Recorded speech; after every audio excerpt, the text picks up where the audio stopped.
Hi guys, welcome back to the channel. My name is Dave, and today I've got a combo of 3 different ETFs from the same ETF provider that I think can offer you great diversification, growth, and income. I really like this combo. If you're trying to build out the equity portion of a portfolio and you're okay with the idea of covered call ETFs, I really like this combination. It might not be what you're thinking just yet though, so hang in there. Let's run through some stats. Average yield across these 3 ETFs on an annualized basis is around 6.4% at the time of this recording. It's well diversified, as I mentioned. You've got US large cap growth, you've got value stocks here in the United States, you've got an international fund as well. About 114 unique holdings. 1 year average total return across all 3 of these, 22.5% for the past year. It's only 1 year. I realize that it's been a good year, but that's still pretty darn good. So I really like this combination. Let's talk through it. If that is what you're looking for, please stick around. Whoop.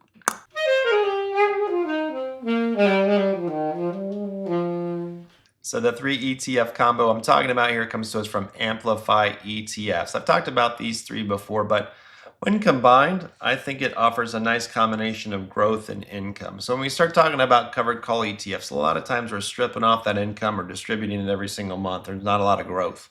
You're going to get more growth with these funds typically because the income distribution is a little bit lower, but I love the combination of growth and income. And I think when I first got attracted to DIVO, which is coming up on a 9-year anniversary now, it was because that was very similar to how I was managing my portfolio, right? Buying individual stocks, I'd sell calls, sell puts. And so I was really kind of attracted to the product, so I started buying it. And then as these other ones came out, I added those in as well. And the performance has been really great so far with that combination. So the expense ratio for this one's 0.56%, so $56 for every $10,000 you invest. And that's kind of right in line with the other 2 as well. This one does have about $5.5 billion of assets under management right now, so I'm not the only one buying it. And again, it's been out for a while. But DIVO has underperformed the S&P 500 since inception. So it's lagged a little bit, but it is high quality dividend oriented stocks along with covered calls on individual stocks. So we have active management here. They're actively picking the stocks, and then they're selling covered calls strategically against portion of the portfolio. Again, that's kind of how I've always managed my portfolio, at least for as long as I can remember. So kind of drawn to that idea, and it works out pretty well, right? So that's DIVO, the Amplify CWP Enhanced Dividend Income ETF. CWP is Capital Wealth Planning. That's the investment advisory firm that's actively managing this in the background. So that's DIVO, and the other 2 legs of this are first, IDVO, which is the International Enhanced Dividend Income ETF. And this is really going to diversify this combination of 3 with around 75 holdings from all around the world. Again, so we're talking about international dividend paying stocks, in this case in the form of ADRs, American Depository Receipts. And they're going to write those covered calls again on those stocks to generate a little bit of distributable income on a monthly basis. So slightly higher expense ratio, 0.66%, but still kind of in the same area. And then the third one here is QDVO, which is their growth and income ETF. So this is going to give you exposure to all those Mag 7 stocks that you love so much, right? That kind of dominate my portfolio and many others. But with this combination, it's going to kind of restrict it a little bit because they're going to be mainly in this product and not in the other 2. So you're going to get your Microsoft and your NVIDIA and your Alphabet all in this product. So in this case, around 55 holdings. So again, these are growth-oriented stocks, same idea. You're going to get some dividends, and you're going to get that option premium by selling against select holdings over the course of a month. So this combination of these 3, quite diversified across around 114 holdings. And I'll pull that up to now because I did a little summary for you. So on this sheet, I pulled together all the holdings from these 3 different ETFs because I wanted to have an idea of fund overlap. I have been actively buying all 3 of these this year, so it's important to understand that. Now, there is active management, so these are going to change out on occasion. But for the most part, there is some overlap, but nothing too dramatic. And if you were to go and buy a third of this, a third of this, and a third of this, you would be looking pretty good. Even the largest holding here in QDVO, which is NVIDIA at 11%, a third of that is under 4%. So you're pretty broadly diversified. Now, anything that you see in pink, yellow, green is overlap between one fund and the other. The only one that's common amongst all three is Samsung, so you see that in all three of these.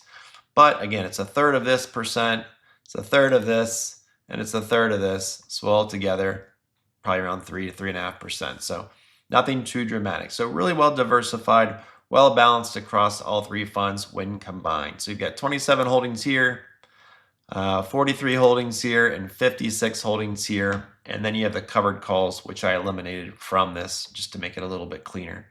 And altogether, I counted up 126 holdings with 114 being unique holdings across all three funds. So that's pretty broadly diversified, especially when you start thinking about what do you have here? Walmart, Coke, Duke Energy, Visa versus Nvidia, Microsoft, Alphabet, Amazon, Broadcom, Tesla versus Alibaba, TSM, so forth and so on.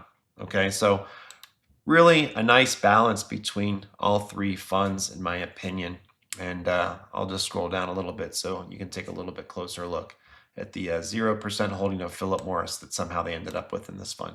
That one I haven't quite figured out yet. I'm sure that's probably going to be eliminated. It was like a couple of shares somehow ended up in the fund.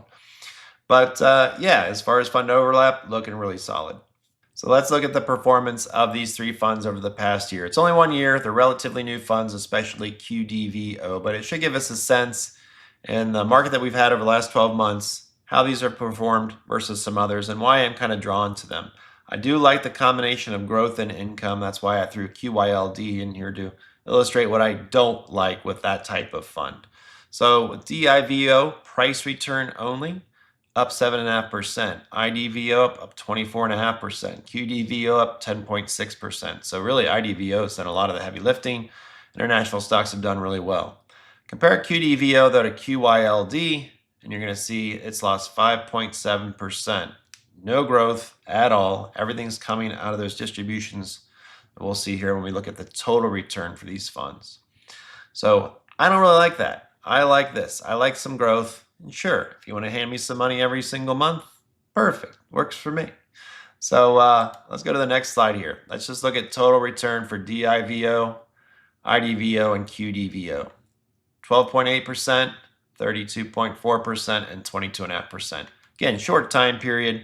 It's been a good market, but if you take the average of this, as we will see, that's right in line with like the NASDAQ 100, but we're more diversified because we have stocks from all around the world. And my final slide here is just to throw some other ones in here. Again, total return, same chart for these three. But I added in SCHD just to show it, down 3.22% total return over last year. It will have its moment in the sun. I'm not giving up on it. I've seen a lot of people that I'm getting rid of this. It has had poor performance. I would preach a little bit of patience with that fund. JEPI up only 3% over the last 12 months. Total return, not good. And QYLD, once you feed back all those distributions, up around 7%. But nowhere near what these three funds are doing, especially when you combine all three of them together. So now let's compare these three, third, a third, a third, versus the S&P 500 benchmark and the NASDAQ 100. By the way, all the charts I've been showing come from Seeking Alpha, and I am a Seeking Alpha affiliate. Personally use Seeking Alpha every day, not just for getting updates on the market, but also for research on the many alternative ETFs that I cover. So if you are looking for a stock and ETF research tool, consider Seeking Alpha and check out the links below for discount offers. So let's compare our combination of three ETFs from Amplify to two benchmarks. S&P 500 represented by VOO, and the NASDAQ 100 represented by QQQ. And we do have a constraint here. This is QDVO, that hasn't been around that long. So we're just going to look at September 2024 to October 2025 for this comparison. And we're going to be using Portfolio Visualizer, which is free to sign up. It's a great little way to test portfolios and compare. Not trying to sell you anything. It's free. Go sign up, compare things, and have fun with it. So Portfolio 1 here is the S&P 500, 100% allocation. We've had another good year with the S&P 500 up 17.5%. It's a little over a year in this case. So relative to itself, it's right on target. Drawdown here is 7.6%. Obviously, that happened probably early in the year when we started having tariff talks. Spooked the market a little bit. Compare that to QQQ, the NASDAQ 100. Take a little more risk and you get a little more return. 23.5% for the QQQ. Again, another great year for the NASDAQ 100. Drawdown for that one's a little bit steeper, right? 10.1%. Again, go back to the tariff time and a little bit more volatility in this product, a little bit more drawdown. Portfolio 3 is our combination of these three, and I picked 34% for QDVO, but otherwise 1/3, 1/3, 1/3. And you can see the performance for this one, 23.2%. So really close to what the NASDAQ 100 did, pretty much in line. But the drawdown is what's really interesting, right? 3.1% versus 10.1%. So why is that? Well, the drawdown substantially less because IDVO really didn't care about our tariffs, right? That's the rest of the world. And that likely lifted up the portfolio. That's where diversification can really pay off. So IDVO, and in conjunction probably with some of those option premiums during that decline, probably really reduced the drawdown that you saw with this combination versus the other two. So quite attractive. And actually, after further review, I have to take that comment back. It was not IDVO at all that reduced the drawdown, but more the period for the drawdown with this 3 ETF portfolio. So as you can see from this graph, that's right, I've got graphs, where we see the drawdown for the S&P 500 and NASDAQ starts back in February versus the drawdown in Portfolio 3, which is the combination of Amplify funds, begins in March.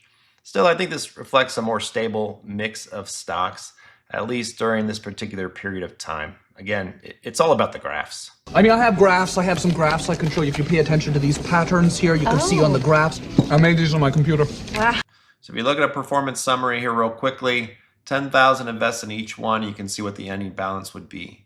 So 11.7, 12.3, 12.3. So these are very close to each other. But when you start looking at that drawdown, factoring into the Sharpe ratio, the higher the Sharpe ratio, the better. 1.33, 1.37, 2.47, because of that really low drawdown that we had here, that measure of risk, really attractive, and you see that in the Sharpe ratio. Scroll down, one other thing worth looking at, portfolio income, because I know I got a lot of income investors out there that want to be able to strip off some income. You can continue to grow within stocks, or you can strip it off through option income and distribute it. In this case, portfolio 1, the S&P 500, invest $10,000, you get 1% back. Invest in the QQQ, you get $40. If you invest in these three, $643, around 6.4% distribution rate. Again, it comes out on a monthly basis, so you're getting a little over 0.5% every single month. So pretty attractive, I think, for income investors as well. So I think it's a great combination. Now, as I mentioned, or at least I think I did, I own all three of these ETFs, and I've been actively adding to those positions here in 2025. So I am a fan. I'm a fan of the diversification that you get when you combine all three, the growth and the income. It works well for what I'm trying to do. Does it work well for you? It works well for Morningstar, I think. They've rated both DIVO and IDVO 5 stars. QDVO, no rating yet, but probably up and coming. So, what do you think about these? Do you own any of them? Do you like some other Amplify ETFs? Let me know down below. If you like this type of content, like and subscribe. And check out one of these videos next. And we'll see you next time. Have a great night. Take care. Whoop.